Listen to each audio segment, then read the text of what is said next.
guys, dimanapun kalian beradu yang kabarnya pasti bonyok-bonyok. Kembali lagi bersama saya Ros.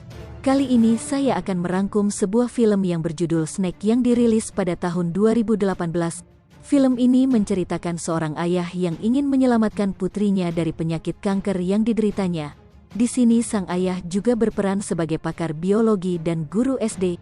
Tidak usah waiting-waiting lagi, mari kita simak alur ceritanya.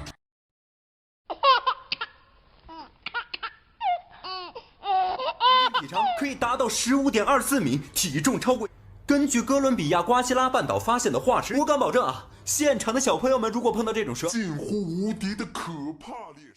Di awal film kita diperlihatkan seorang guru SD yang bernama Lin Qi. Ia juga seorang penulis buku dan pakar biologi. Ia mengajar di salah satu sekolah, namun cara menerangkannya sangat tidak sinkron dengan murid-murid yang masih kecil itu.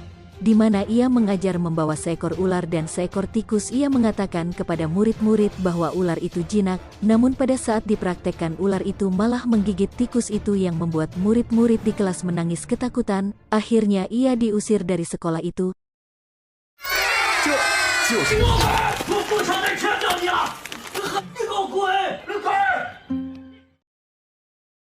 Sesampainya di rumah, ia memanggil anaknya yang bernama Bebe dan mengingatkan untuk minum obat. Anaknya di sini menderita penyakit kanker seperti ibunya, namun ibunya di sini sudah meninggal. Bebe. 爸爸，黄色3颗，白色2颗。 Beberapa waktu kemudian datang dua orang yang ingin menemui Lin Qi. Orang ini bernama Kiteng dan ini asistennya. Kiteng ini adalah orang yang sangat kaya dan juga menderita penyakit kanker yang tidak bisa disembuhkan dengan obat. Ia memiliki buku yang dikarang oleh Lin Qi di mana isi buku tersebut menceritakan tentang setangkai bunga yang bisa menyembuhkan segala penyakit bernama buah kehidupan. Buah kehidupan ini sangat langka dan dianggap mitos oleh sebagian orang. 知道林先生是这本史前生，应该还记得第13章。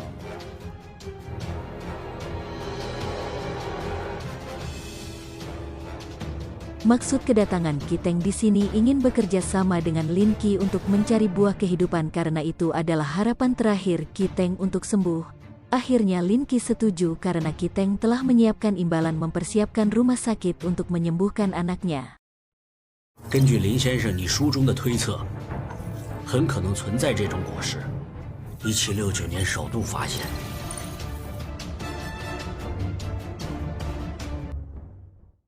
Mereka berangkat untuk misi pencarian buah kehidupan dengan menyewa tim tentara bayaran dan medis. Asisten Kiteng memperkenalkan Lin Qi dengan seorang dokter cantik yang bernama Lan Rou. Namun dokter cantik di sini menghiraukan.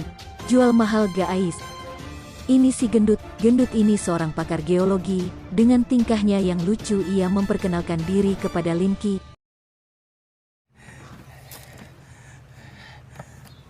你好。 Lin Qi menghampiri Lan Rou untuk mengenal lebih dekat, namun Lan Rou masih mengabaikan. Alasannya karena ia tidak suka dan tidak percaya dengan hal yang dianggapnya mitos seperti buah kehidupan. 我不知道齐藤先生为什么会相信你那本。含有活性极高的异质酶，而不是传说。 Beberapa waktu kemudian muncul dinding kabut yang sangat tebal membuat pandangan jadi terbatas.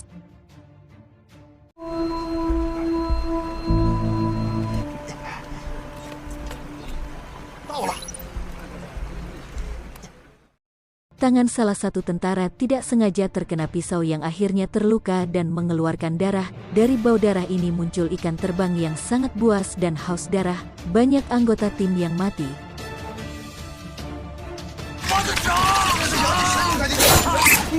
非常。所有人快趴下！快趴下！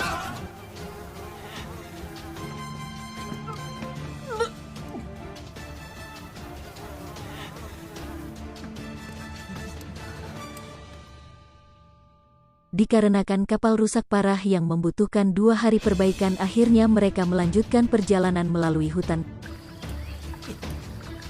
我们现在在这儿，气血海棠应该。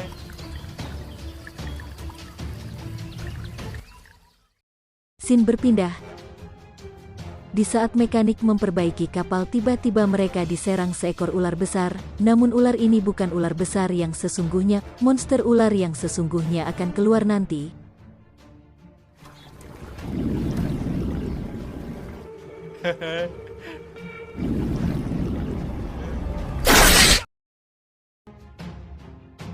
Di perjalanan mereka menemukan buah aneh di mana buah itu bisa meledak layaknya bom. 别动，没事儿。又叫丛林中的小核弹。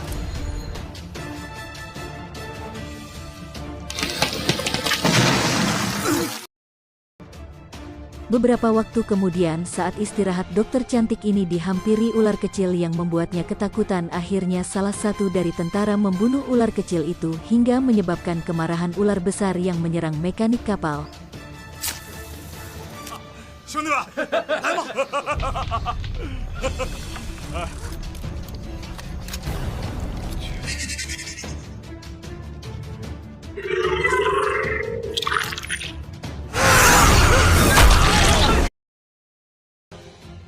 Akhirnya ular besar itu menyerang mereka. Salah satu dari tentara perempuan hampir dimakan ular besar, tapi Lin Kim menyelamatkannya.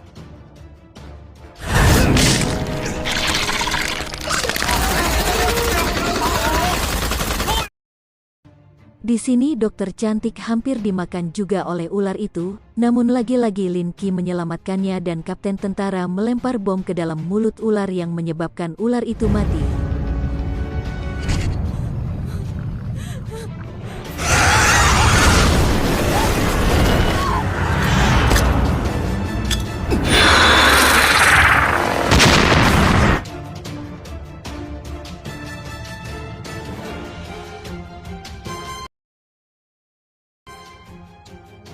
Saat melanjutkan perjalanan, sopir kapal atau nahkoda ini panik menyusul mereka, menceritakan bahwa mekanik kapal mati diserang ular besar. Namun Kiteng di sini mengatakan bahwa ular tersebut sudah ia bunuh. Dia tidak sadar guys, ular yang sesungguhnya belum keluar. 你们怎么来了？蛇，大蛇！ 一条蛇已经被我们杀了。 Melanjutkan perjalanan. Di tengah perjalanan mereka diserang akar pemangsa makhluk hidup. Sebagian dari mereka mati dimakan monster akar termasuk nahkoda. 小快离开这！快跑！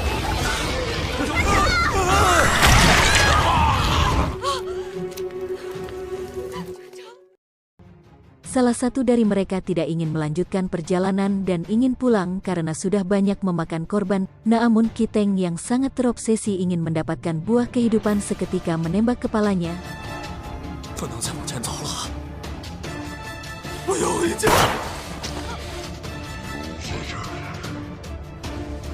你是疯了！这里有会飞的鱼，吃人的虎。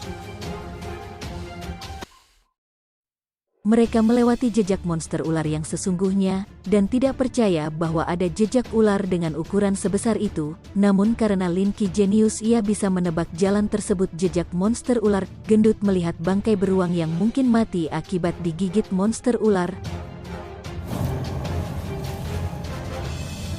这不是鹿，这是维特尼姆。如果我没猜错的话。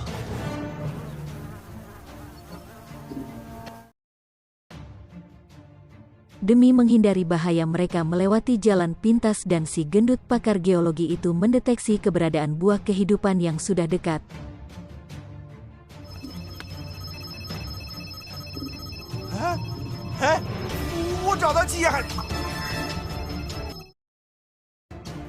Setelah sampai di tempat keberadaan buah kehidupan, bunga mulai mekar dan buah kehidupan sudah terlihat di depan mata.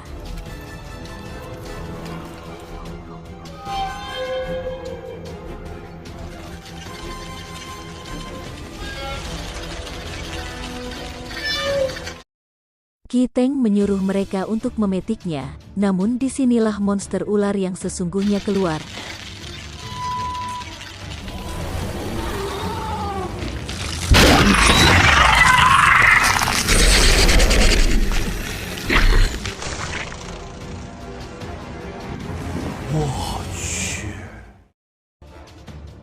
Qi Teng menodongkan senjata kepada Lin Qi, memaksa dan memohon agar ia memetik buah kehidupan itu. Lin Qi berhasil memetik buahnya.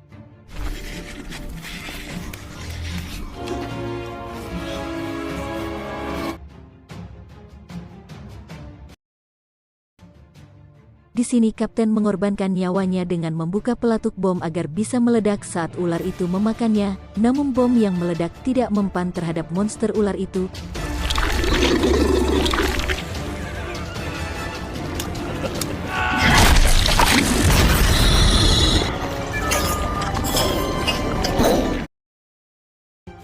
Mereka yang masih hidup lari dari kejaran monster ular, namun dengan biadabnya Qi Teng mengorbankan asisten yang selama ini merawatnya.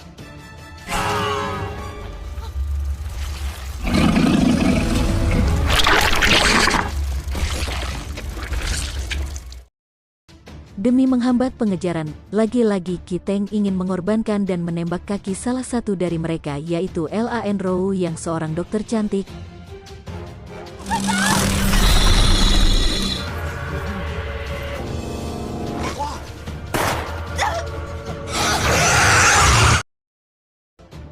Tapi pada akhirnya monster ular itu melilit badan Qi Teng sampai mati dan melahapnya.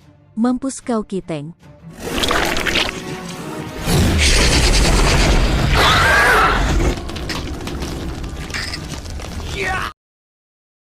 Saat monster ular fokus memakan Qi Teng, di sini Lin Qi mengambil buah kehidupan untuk mengobati penyakit anaknya dan berpesan kepada dokter cantik agar bisa menyampaikan buah kehidupan itu kepada anaknya.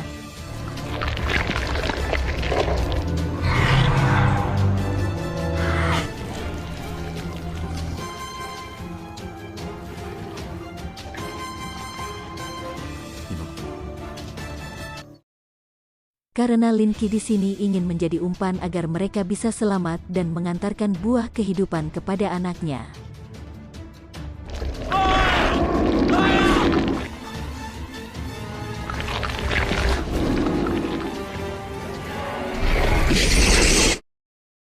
Lin Qi mulai dikejar monster ular. Di tengah pelarian Lin Qi melempar buah peledak berharap bisa mengenai monster ular, namun lemparan Lin Qi tidak terlalu kuat dan tidak mengenai monster ular itu.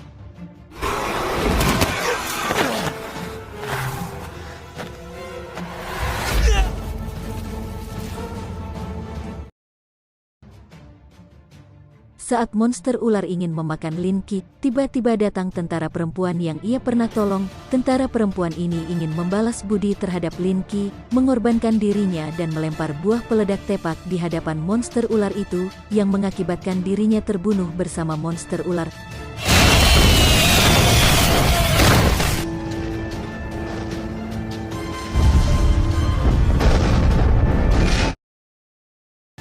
Lin Qi selamat, akhirnya bergabung lagi dengan rekan-rekannya dan berjalan pulang membawa buah kehidupan.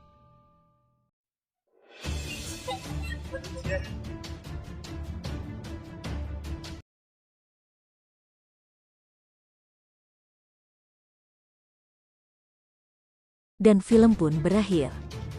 Pelajaran yang bisa kita petik dari film ini, jangan pernah mengorbankan seseorang demi kepentingan pribadi. Rose di sini pamit, sampai jumpa di video selanjutnya.